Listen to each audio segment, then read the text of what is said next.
എറണാകുളം നേര്യമംഗലത്ത് കാട്ടാന പിഴുതെറിഞ്ഞ പന ദേഹത്ത് വീണ് മരിച്ച വിദ്യാർത്ഥിയുടെ പോസ്റ്റ്മോർട്ടം പൂർത്തിയായി. പാലക്കാട് സ്വദേശി ആൻമേരി സുഹൃത്തിനൊപ്പം ബൈക്കിൽ സഞ്ചരിക്കുമ്പോഴാണ് അപകടത്തിൽപ്പെട്ടത്. അൽതാഫ് കൊച്ചിയിലെ സ്വകാര്യ ആശുപത്രിയിൽ ചികിത്സയിലാണ്. ഇരുവരും കോതമംഗലം MA കോളേജിലെ എഞ്ചിനീയറിംഗ് വിദ്യാർത്ഥികളാണ്. മുസന ചേരുന്നുണ്ട്. മുസന, പോസ്റ്റ്മോർട്ടം നടപടികൾ പൂർത്തിയായെന്ന് അറിയുന്നു. എപ്പോഴാണ് സംസ്കാരം?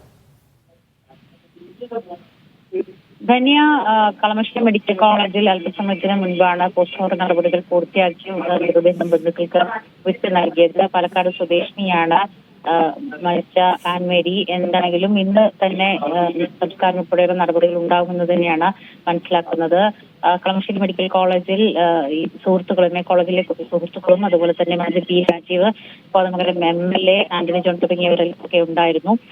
ഈ സംഭവം നടന്ന ചെമ്പൻകുഴി ഉൾപ്പെടെയുള്ള പ്രദേശത്ത് കാട്ടാനശല്യം തടയാനുള്ള മാർഗ്ഗങ്ങൾ വേഗത്തിലാക്കാൻ നടപടി സ്വീകരിക്കുമെന്ന് മന്ത്രി ഈ വിഷയവുമായി ബന്ധപ്പെട്ട് പ്രതികരിച്ചിട്ടുണ്ട്.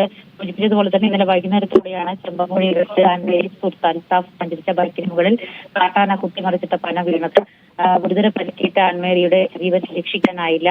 കൂടെ ഉണ്ടായിരുന്ന അൽതാഫിനെ വിദഗ്ധ ചികിത്സയ്ക്കായി കോതമംഗലത്തെ ആശുപത്രിയിൽ നിന്നും ഇപ്പോൾ കൊച്ചിയിലെ സ്വകാര്യ ആശുപത്രിയിൽ ചികിത്സ നടത്തിക്കൊണ്ടിരിക്കുകയാണ്.